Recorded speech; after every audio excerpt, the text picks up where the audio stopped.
Bonjour, bienvenue dans ce webinaire de présentation du diplôme universitaire référent éducation inclusive en France et à l'étranger, qui est dispensé par l'INSPE de Lyon. Et c'est Alice Gomez et Cécile Zoccali qui représentent l'INSPE de Lyon et qui vont vous présenter ce diplôme. Puis Corinne Nadir, enseignante à Charcot dans le réseau OSWI, apportera son témoignage puisqu'elle est inscrite cette année dans ce diplôme universitaire. Alice, je vous cède la parole, ainsi qu'à Cécile, bien sûr. Merci beaucoup. Vous m'entendez bien? Oui, Ok, super.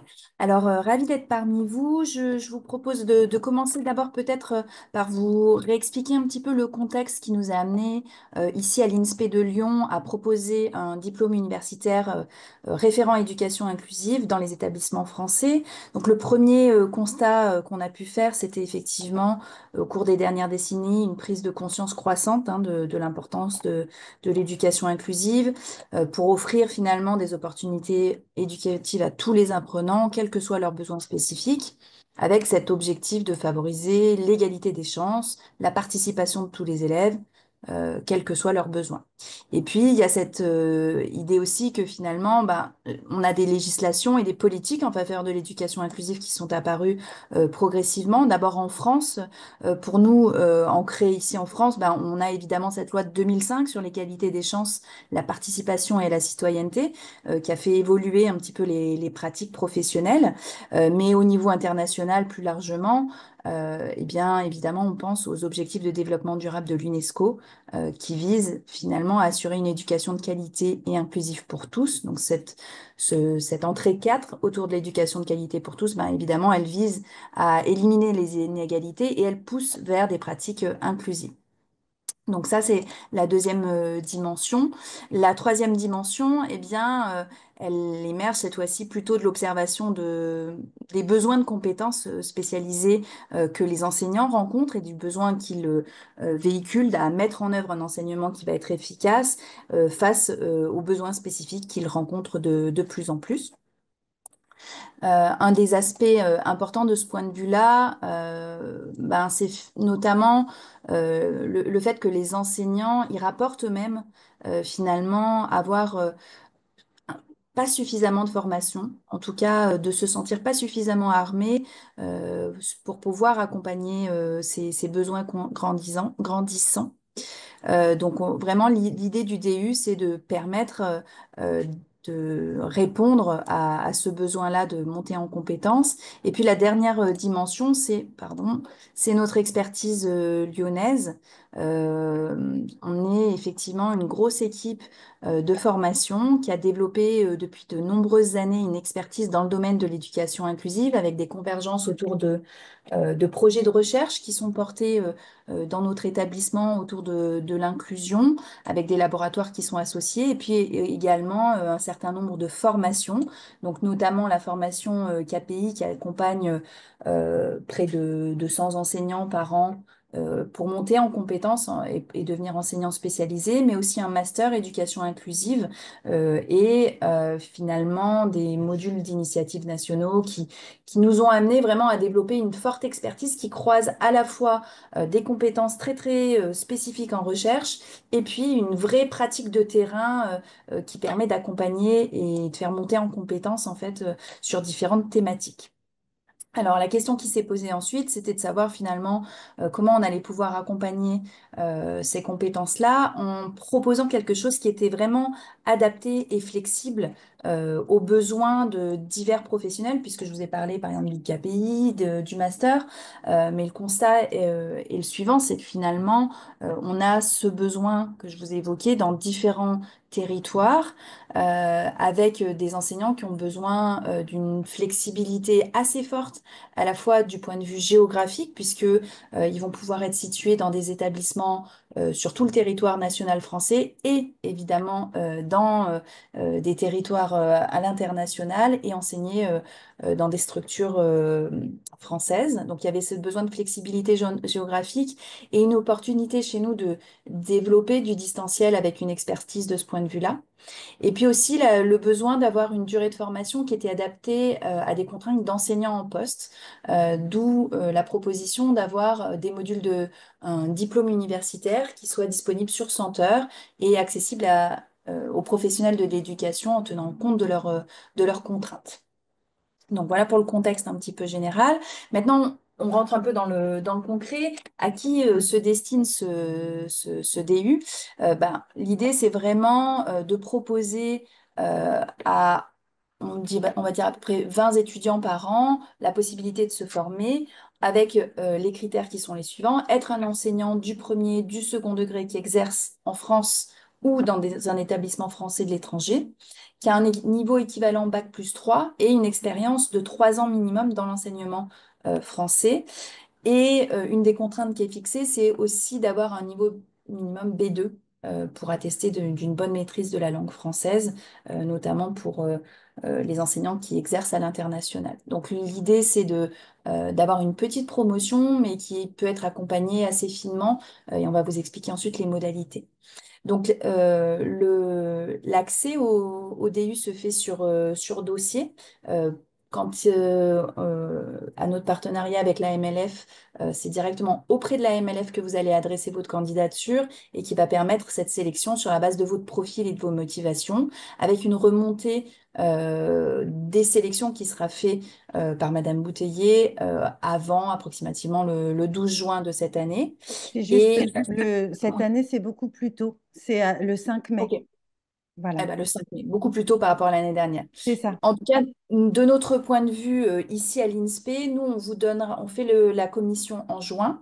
Donc ça, c'est la date limite de notre côté. Et on aura un retour sur ces candidatures qui vous sera fait plutôt courant juillet pour le départ en formation. Pour vous donner une représentation de la promotion 2024-2025, donc ils sont actuellement 21 étudiants, il y a 7 enseignants de la mission laïque française, une enseignante de la l'AEFE et 13 enseignants en poste en France, avec une diversité de profils, des enseignants qui sont situés au Maroc, au Bahreïn, en Espagne, aux États-Unis, en France, une diversité aussi dans les profils disciplinaires et en termes de cycles d'enseignement, donc des enseignants dans le second degré, dans des lycées professionnels, aussi bien en EPS, en maths, des enseignants de lettres, de musique, de physique, chimie, des enseignants qui sont en lycée professionnel, par exemple on a un enseignant boulanger-pâtissier, et également des enseignants du premier degré. Donc on a une variété de profils, une variété d'expériences, avec des gens qui ont pu déjà enseigner, par exemple, dans des structures spécialisées en Ulysse, troubles des fonctions cognitives, auprès d'élèves allophones, et puis des enseignants qui ont simplement un cursus assez classique de professeur des écoles, par exemple. Donc ça, c'est pour vous donner une représentation un petit peu de qui sont les personnes qui sont accueillies. Maintenant, je vais vous présenter plus en détail les objectifs pédagogiques et la structure qu'on a retenue pour la formation. Et je laisse Cécile compléter si jamais elle a des éléments au fur et à mesure. Donc, le DUI s'organise autour de 3 grands objectifs. Premier objectif, c'est vous permettre de mettre en œuvre un enseignement efficace qui s'appuie sur les valeurs de la scolarisation inclusive. Et pour ça, on a 2 modules. Un premier module de 25 heures dans lequel on va vous amener à mieux connaître les apprenants, les processus d'apprentissage, en vous appuyant notamment sur des apports en sciences cognitives et en neurosciences cognitives, sur l'attention, la mémorisation. Et un deuxième module qui est plutôt ancré cette fois-ci dans la pédagogie et qui va vous permettre d'identifier dans une séance quelles sont les pratiques qui sont efficaces pour accueillir tous les élèves. Donc là, l'objectif, c'est vraiment de vous permettre de mettre en œuvre une pédagogie inclusive. Et on a 30 heures de formation sur ce deuxième module.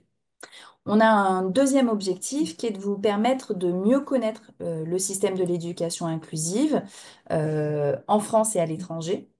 Donc là, je reviendrai tout à l'heure et Cécile, elle pourra compléter sur ce module au niveau du contenu et de ce qu'on cherche à vous faire acquérir. On est sur 15 heures de formation pour ce deuxième module. Et le troisième module, il vise à vous permettre de jouer un rôle moteur pour le développement des pratiques inclusives. Donc là, on est sur 30 heures. L'idée, c'est que vous allez pouvoir finalement, notamment au sein de la MLF, la spécificité, c'est peut-être impulser des pratiques en tant que référent, en tant que personne ressource, avec ici une analyse de votre contexte d'exercice pour vraiment identifier quel est le rôle moteur que allez pouvoir jouer vis-à-vis de vos partenaires et de votre situation personnelle. Au niveau de l'équipe, donc on est quatre responsables. Donc moi je suis responsable du DU avec Cécile Zocali et vous allez avoir trois interlocutrices privilégiées. Amandine Ray qui est enseignante chercheuse en neurosciences cognitives et qui est responsable du module 1. Cécile Poussin qui est enseignante à l'INSPE, spécialiste des questions d'inclusion et qui va être responsable du module 2, et Cécile Zocali, qui va être responsable des modules 3 et 4 que je viens de vous présenter et qui est enseignante spécialisée aussi et formatrice à l'INSPE de Lyon.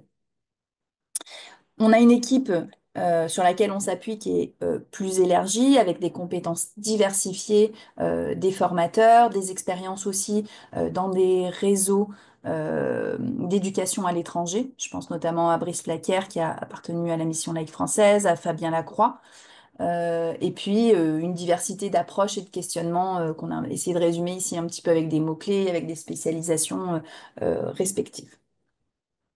Au niveau du contenu des modules et du calendrier de formation, donc là je vous présente, c'est plutôt une proposition temporaire parce qu'on n'a pas les dates sont pas encore complètement calées, mais l'idée c'est de vous permettre de vous projeter dans la temporalité qui sera la vôtre l'année prochaine. Donc, ce qu'on a, à partir de ce qu'on envisage hein, en termes de temporalité, l'idée c'est que je vous ai présenté les différents modules et que ces modules ils vont être déclinés de manière enchaînée dans l'année. Donc, on va avoir une ouverture de la plateforme en distanciel pour vous permettre de découvrir un petit peu l'environnement, les ressources qu'on met à votre disposition dès le 17 septembre prochain. Et un premier accueil avec une visio synchrone qui va permettre de faire connaissance avec le groupe le 24 septembre. Donc là, l'idée, c'est d'avoir un premier temps avec vous et vous permettre de prendre connaissance vraiment plus finement des modalités d'organisation avant de débuter l'ouverture des quatre modules que je vous ai présentés. Donc le premier module, il va se déployer du 1er octobre au 19 novembre, le deuxième module du 26 novembre au 11 février 2026, le troisième module du 18 février au 25 mars et le quatrième module qui clôture la formation du 1er avril au 17 juin. On a des évaluations sur lesquelles je vais revenir ensuite pour chacun des modules qui se clôturent juste après la période du module de manière à vous libérer l'esprit, c'est-à-dire qu'une fois que vous avez terminé un module, vous avez rendu votre évaluation et vous pouvez complètement vous dédier au deuxième module et ainsi de suite. Sachant que le 24 juin, pour le module 4, vont se dérouler en visio-synchrone les oraux pour le module 4 et c'est la seule évaluation qui est réalisée cette fois-ci sous forme d'oral en visio-synchrone. Au niveau de l'emploi du temps, voilà pour exemple un petit peu le déroulé du DU sur cette année 2024. Vous voyez que chaque semaine, en fait, vous allez avoir un certain nombre d'heures à réaliser euh, sur l'espace distanciel Moodle avec des différentes ressources, des vidéos, des activités interactives qui vont vous permettre d'engranger un certain nombre de connaissances, d'approfondir vos compétences sur chacune des thématiques qui vont être abordées. Et on va vous flécher en fait un nombre d'heures qui seraient à réaliser sur chacune des semaines. Donc par exemple, sur la semaine du 2 octobre, ben, on va vous flécher 5 heures de travail autour du fonctionnement cognitif et des fonctions exécutives. Ainsi de suite, la semaine du 9 Vous allez travailler sur les mémoires, la métacognition, la motivation. Vous avez ensuite les vacances universitaires. Donc ça, c'est un des éléments qui peut être variable et pour lesquels on attend un peu le détail pour construire l'emploi du temps définitif. Et l'idée, c'est que cet emploi du temps, il vous permet de vous organiser dans l'avancement de la réalisation des heures de formation sur l'année. Voilà, donc une fois que le module 1 en vert ici est terminé, vous passez sur le module 2 en violet et ainsi de suite. Vous avez les vacances universitaires éventuellement pour rattraper si jamais vous avez pris du retard sur certaines activités en lien avec votre métier. Mais l'idée, c'est d'essayer au maximum de réaliser, d'avoir un rythme que vous engagez au fur et à mesure, notamment parce que au-delà de ces activités en distanciel, on va vous proposer des temps de visio-synchrone, donc ça c'est tout le détail de la formation, des temps de visio-synchrone pendant lesquels on va essayer de favoriser au maximum les interactions, le travail en groupe et qui vont vous permettre de vous aider à vous approprier les ressources qui ont été mises à disposition, les activités que vous avez pu engranger et puis aussi peut-être préciser certains éléments et attendus qui sont proposés. Donc, le calendrier, ce qu'il nécessite, c'est un engagement de votre part de 2 à 5 heures hebdomadaires, c'est ce qu'on recommande, mais que vous allez vraiment pouvoir organiser selon vos disponibilités, selon vos contraintes professionnelles. Les contraintes qui seront les plus fortes, ce seront les 8 séances de visio synchrone de 2 heures qui sont programmées sur des mercredis après-midi de 17 heures à 19 heures, heure française et qui ont vraiment pour objectif d'avoir un suivi pédagogique et une dynamique de groupe qui est parfois plus facile à relancer sur ces temps-là. Au niveau du suivi de la formation, puisque c'est une formation 100% en ligne, donc ces sessions de régulation synchrone avec les formateurs, c'est des moments qui sont vraiment très importants, qui vous permettent d'interagir et qui permettent à l'équipe éducative de, on va dire, de réguler un petit peu les propositions qui vous sont faites. Mais au-delà de ça, pour chaque module de formation, vous allez avoir un forum qui est organisé pour lequel il y a un formateur qui est référent et qui va animer ce forum-là pour répondre à vos questions et vos interrogations au fil de l'eau. Et qui est disponible pour essayer de vous aider à faciliter les échanges. L'idée, c'est pas que ce soit juste un espèce de fac où euh, le formateur répond à toutes vos questions, mais bien plutôt de vous aider à animer des échanges entre vous pour aussi vous entraider et trouver des ressources sur chacune des thématiques qui vous sont proposées. Alors au niveau de cette organisation de votre accompagnement, ce qui est prévu également sur la plateforme Moodle, pour vous aider à vous organiser, ce qui a été notamment développé par Cécile pour avoir un suivi personnel, c'est un système qui vous permet de visualiser en fait l'intégralité des activités, des ressources que vous allez devoir suivre et compléter. Donc là, c'est un exemple de ce qui pouvait être fait dans le module 1, où vous voyez que vous allez commencer par exemple par un petit questionnaire sur un certain nombre de neuromythes. Ensuite, vous allez décrire un petit peu vos représentations sur l'attention, les fonctions exécutives.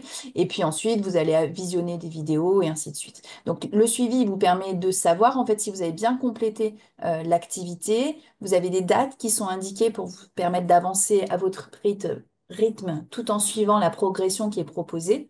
Et vous allez pouvoir cocher au fur et à mesure quand vous avez réalisé l'activité. Et peut-être Cécile, elle va me corriger, parce que maintenant, ça se fait automatiquement, c'est ça, hein? Voilà, Oui. n'hésite pas, Cécile, parce qu'il y a Oui, des choses bien qui sûr. ont un tout petit peu évolué du point de vue de la plateforme, et j'ai pas forcément tous les éléments. Non, c'est tout à fait ça, Alice. C'est juste que les activités, en fait, elles sont validées au fur et à mesure que l'étudiant la réalise. Avec, bon, parfois, on est quand même sur une plateforme complexe, donc parfois besoin d'un petit suivi complémentaire, mais ça permet à tout le monde de se repérer. Notamment, il y a quelque chose qui est important, mais qui reviendra sûrement dans le cadre de l'évaluation, c'est que ces Mm, activités font partie intégrante, en fait, de l'évaluation, puisqu'on sait qu'elles permettent de construire l'apprentissage. tout à fait. Donc effectivement, non seulement vous allez avoir la possibilité effectivement de voir comment vous avancez, mais l'idée c'est que vous pouvez aussi obtenir une petite rétroaction si vous le souhaitez de la part des formateurs en ajoutant un petit commentaire, en questionnant. Et ça va faire partie effectivement de non seulement de votre évaluation, mais des critères de validation du DU. J'y reviens juste après. Alors, donc je vous ai listé les objectifs, connaître les apprenants, identifier, analyser et prendre en compte les besoins éducatifs particuliers, connaître le système international relatif à l'éducation inclusive et jouer un rôle moteur pour le développement de l'éducation inclusive. Pour chacun de ces quatre modules, vous allez avoir une évaluation qui va vous être proposée. Donc, pour vous permettre de vous projeter, ce qu'on a proposé sur le module 1 cette année, et je vais le détailler un tout petit peu plus après, c'est un document écrit qui est individuel, qui est déposé, qui serait déposé le 6 janvier prochain, et qui est en fait une grille d'observation des élèves que vous allez réaliser dans votre contexte professionnel, sur lesquels vous aurez en amont construit des indicateurs et qui va vous permettre finalement de mieux observer, mieux connaître les besoins des élèves quand vous allez produire en fait des actions au service de l'éducation inclusive. Donc cette grille, ben, finalement, vous la construisez à plusieurs, mais ensuite vous allez la décliner spécifiquement pour vous. Le deuxième module, il était évalué cette fois-ci au travers d'un document écrit. Et je suis désolée, ça dépasse un petit peu ici, mais l'objectif pour vous, ça va être vraiment d'être plutôt sur les pratiques pédagogiques. Et donc, ce qu'on va vous demander, c'est d'analyser et d'adapter la séance d'un pair pour favoriser des pratiques inclusives en vous appuyant sur ce qui aura été construit au fur et à mesure du module en termes de pratiques pédagogiques efficaces. Pour le module 3, donc ça c'est à rendre le 10 mars, pour le module 3 c'est également un document écrit individuel. Cette fois-ci c'est plutôt sous forme de portfolio. Là on va vous demander une analyse réflexive sur votre contexte d'exercice du point de vue d'un certain nombre de concepts des valeurs de l'école inclusive. Et ce portfolio il sera à déposer au plus tard sur le 5 mai 2026 et c'est encore une fois un document écrit individuel. La dernière évaluation, c'est l'évaluation orale individuelle dont je vous parlais tout à l'heure, où vous allez proposer finalement un diaporama pour présenter votre mission et votre action en faveur d'une action pour jouer un rôle de personne motrice de l'éducation inclusive. Et l'idée, c'est aussi de vous accompagner sur bah, finalement comment est-ce que je me situe en termes de coopération, de cartographie des partenaires, pour que cette action, elle soit efficace. Donc tout ça, ça aura été travaillé en amont dans le module. Vous aurez un diaporama que vous déposerez le 19 juin et une présentation orale qui vous sera évidemment précisée au, au cours du module. Donc là, ce que j'ai prévu, c'est peut-être mais je vois que le temps file un tout petit peu, c'était de vous dire en quelques mots ces modalités d'évaluation pour chacun des modules, mais je l'ai presque un tout petit peu fait avant. Donc pour le premier module, c'est vraiment ces observables en contexte d'enseignement pour observer les fonctions cognitives des élèves. Ça, c'est le module 1, avec une focale sur la mémoire, l'attention et les fonctions exécutives. Et vous allez avoir un espace pour déposer ces grilles dans le parcours Moodle. Pour le module 2, ben, analyser et adapter la séance d'impair, c'est ce que je viens de vous dire, en fonction des tâches proposées. Pour le module 3, le portfolio et l'analyse réflexive sur votre contexte d'exercice. Et pour le module 4, l'oral individuel qui sera appuyé sur le diaporama où vous allez présenter vos missions de référent éducation inclusive, votre quête d'action, la cartographie de vos partenaires. Voilà, et ces éléments-là, évidemment, ils vous seront reprécisés dans les modules au fur et à mesure. Le dernier point sur lequel effectivement je voulais conclure, mais Cécile a un petit peu commencé à vous en parler, c'est le fait que ces évaluations-là, elles sont comptabilisées pour 15 points sur 20 pour chacun des modules et 5 points de chacun des modules sont attribués en fonction du pourcentage de réalisation de vos activités. Donc si jamais vous ne réalisez aucune activité, ça veut dire que finalement vous n'avez pas du tout suivi les modules de formation, vous n'avez pas regardé les vidéos, vous n'avez jamais répondu au questionnaire, bah, vous n'aurez pas la totalité des points, même si par exemple votre évaluation elle était très très bonne. L'autre, donc, à la fois, ces évaluations, elles participent en fait à votre apprentissage et c'est pour ça que on fait contribuer ces activités à votre note. Et à la fois, elles ont aussi un rôle pour nous de suivi d'assiduité du parcours pour pouvoir délivrer le diplôme. Donc, pour l'assiduité de votre suivi du parcours, il y aura deux éléments qui seront pris en compte la réalisation des activités, comme pour l'évaluation, et puis votre présence aux visiosynchrones, aux 8 visiosynchrones dont je vous ai fait part. Et évidemment, si jamais vous ne pouvez pas être présent, bah, il faudra présenter un justificatif à la scolarité. Voilà pour le gros de l'organisation. Du point de vue administratif, on est évidemment toute l'équipe à votre disposition. Et puis, on a un secrétariat avec notamment Florence Luzy qui peut vous permettre de poser toutes les questions administratives. Comment est-ce que je récupère mon diplôme? Comment est-ce que ça se passe, mon inscription sur la plateforme, et ainsi de suite. Voilà pour cette présentation globale un petit peu des objectifs, du contexte de construction du diplôme. Et puis je vais passer du coup la parole à Corinne, qui va Bonsoir. qui est actuellement effectivement dans l'ODU et qui va pouvoir vous en dire un petit peu plus sur ce qu'elle vit au quotidien depuis le début d'année.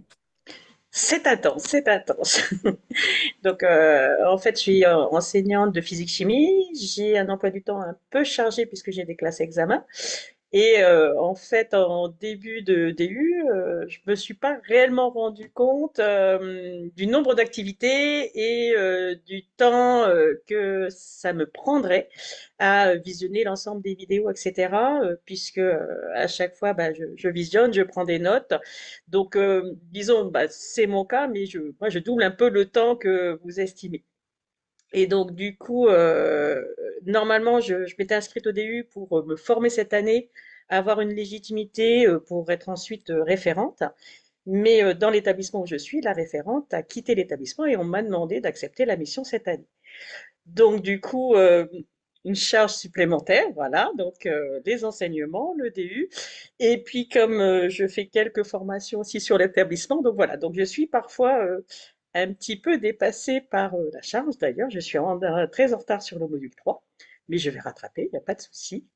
Mais voilà, mais sinon, concernant le DU, c'est vraiment quelque chose de riche et qui nous fait réfléchir sur nos pratiques, sur l'élève, puisqu'en fait, globalement, moi, pourquoi je voulais passer le DU, c'était à la fois pour faire ma mission de référente, mais aussi pour aider les autres enseignants à améliorer leur pédagogie, à rendre celui-ci plus accessible et afin que l'enseignement ben, favorise l'apprentissage des élèves à besoins éducatifs particuliers, mais aussi tous les autres en fait. Et donc du coup, on apprend énormément de choses. Donc vous l'avez dit tout à l'heure sur l'élève par lui-même, mais aussi sur la pédagogie. C'est vrai qu'il y a pas mal de choses qui nous fait réfléchir à la façon dont on fait une séance, comment la mener pour qu'elle soit beaucoup plus efficace. Et puis là sur le module en cours, là sur les textes, vraiment voir ce qui se passe par rapport à d'autres pays, comment on pourrait améliorer aussi. Et puis parce que les textes c'est bien, mais il faut voir aussi comment ça se passe dans un établissement vraiment et comment on peut améliorer les choses. Puisque je me suis rendu compte que c'est souvent, on va dire, le tiers-temps qui est appliqué, mais pas réellement l'adaptation de la séance d'apprentissage pour mener l'élève au maximum de ses compétences, en fait. En général, ça va, les aménagements tels qu'ils sont demandés aux examens sont appliqués, les élèves ont leur tiers-temps, les agrandissements si c'est nécessaire, etc. Mais c'est la pédagogie par elle-même, la séance de cours, qui manque en fait d'accessibilité. Donc c'est vrai que le module 2, là, sur la pédagogie, donne beaucoup de pistes et nous permet de réfléchir vraiment à comment rendre notre pédagogie beaucoup plus efficace et accessible à tous. Voilà, donc c'est voilà, il faut prendre conscience de la charge de travail, en plus de la charge qu'on s'est posée ailleurs, quoi, en fait. Mais c'est vraiment riche comme DU et on apprend beaucoup de choses et on apprend à réfléchir aussi sur nos pratiques et comment ben, ensuite faire passer le message aux autres hein, dans différents types de formations. Voilà, qu'on pourrait instiller dans les années après, quoi, en fait. Voilà. Sinon, pour voilà, le rôle de référente inclusion, en tant que PP, pour professeur principal, j'ai souvent fait des protocoles. Des PAP, c'était souvent.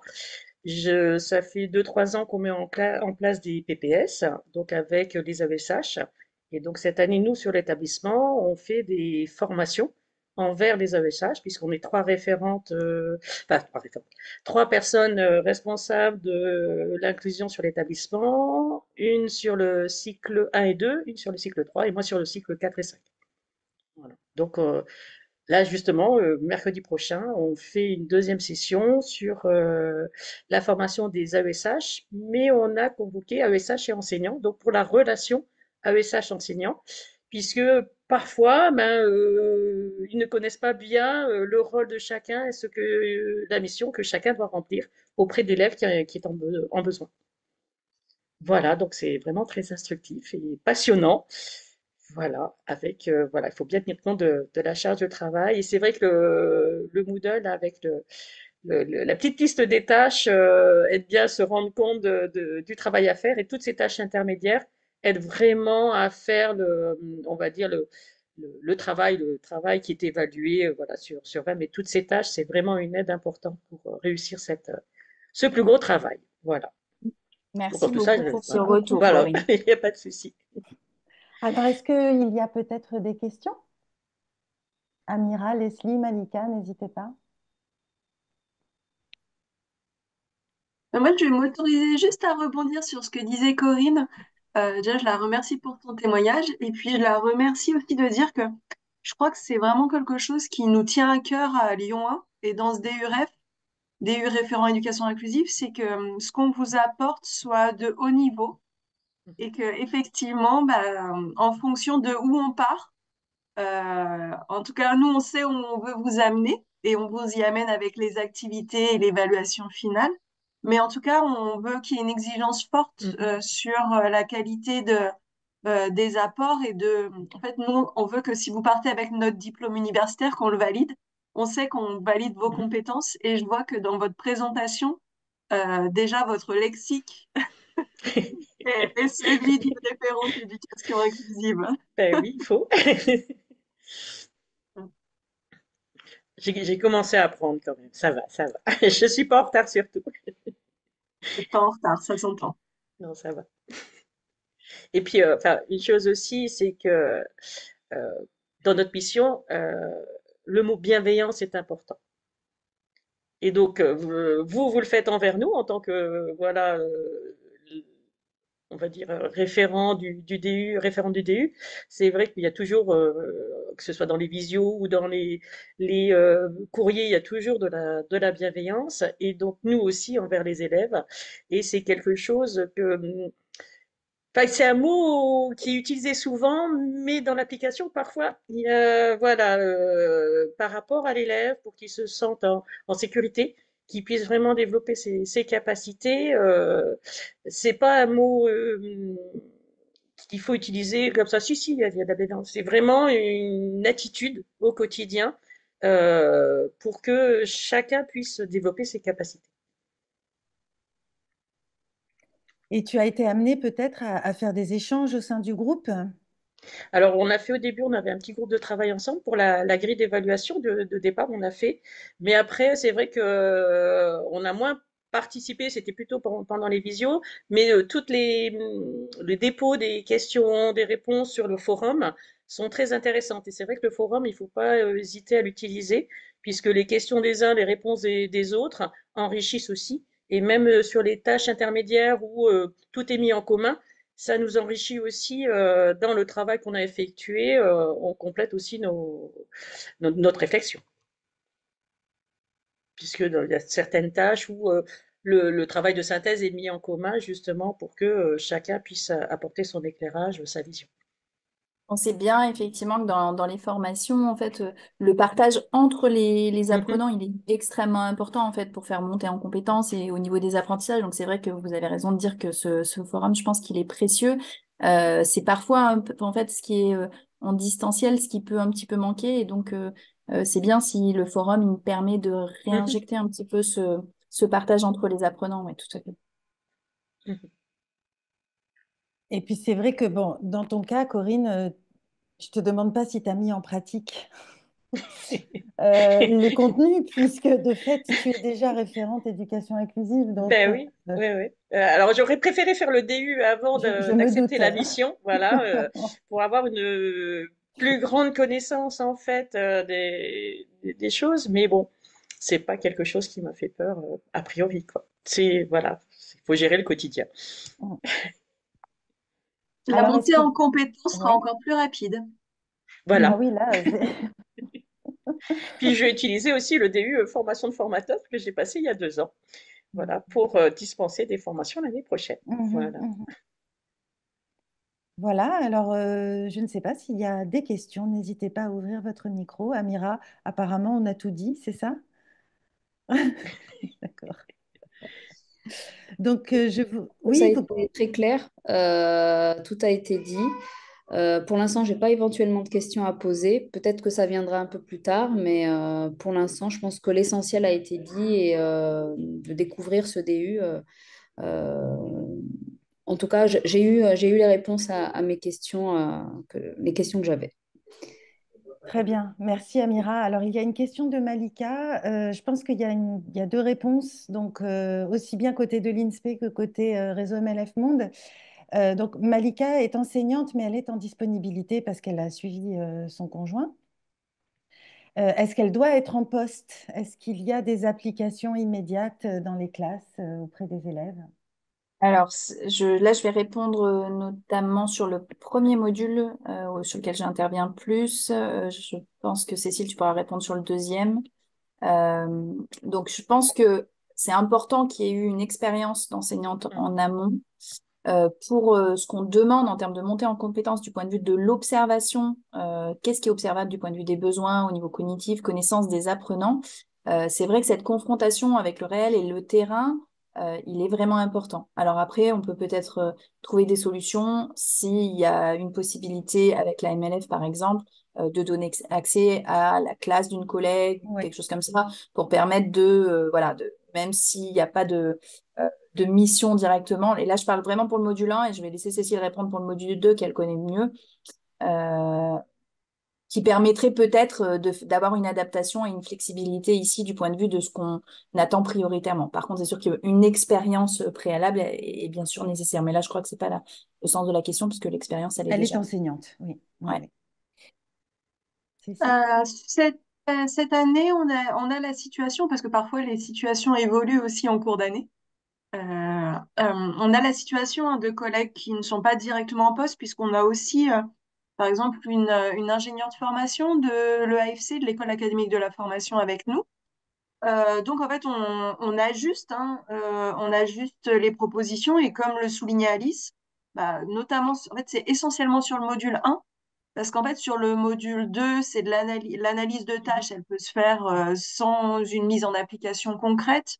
Sur le module 3, ça complexifie un petit peu parce qu'on est censé analyser son contexte d'exercice, donc l'application des textes dans son contexte d'exercice. Donc, ça complexifie la tâche, mais pas pour celui qui est en formation. Ça complexifie la tâche du formateur pour ajuster l'évaluation pour qu'elle soit suffisamment pertinente pour attester de la même compétence que les autres, mais sans le contexte d'exercice. Et sur le module 4, c'est moins riche, effectivement, puisque l'idée, c'est de mettre en œuvre une action de sensibilisation à destination dans son contexte d'exercice. Mais ça nous est arrivé l'année dernière également. On est resté sur du fictif, ce qui a permis en fait de mener la réflexion. Mais voilà, je pense que la montée en compétence, elle est moins importante, Mais en tout cas, nous, en tant que formateurs, on arrive à accompagner des personnes qui sont dans un contexte d'exercice particulier ou pas de contexte d'exercice. Voilà, ça existe. On peut le Voilà, Malika, c'est vrai que voilà, j'ai enseigné 10 ans en lycée professionnel et actuellement je fais un stage pratique dans un établissement français international. Donc là, il faut peut-être vous rapprocher aussi de votre direction, de future direction, pour voir si une contractualisation est possible, vous permettant justement d'avoir ce lien avec les classes qui peut enrichir, d'après ce que j'ai compris quand même, la réflexion sur l'accompagnement des élèves à besoins éducatifs particuliers. Bon, bah écoutez, merci infiniment. Voilà, merci à vous. Merci à vous. Merci Alice, merci Cécile et merci Corinne de ton témoignage. Donc, pour toute information complémentaire, l'adresse mail à disposition développement.professionnel@mlfmonde.org et les candidatures sont attendues jusqu'au 5 mai 2025. Merci à tous et très bonne soirée.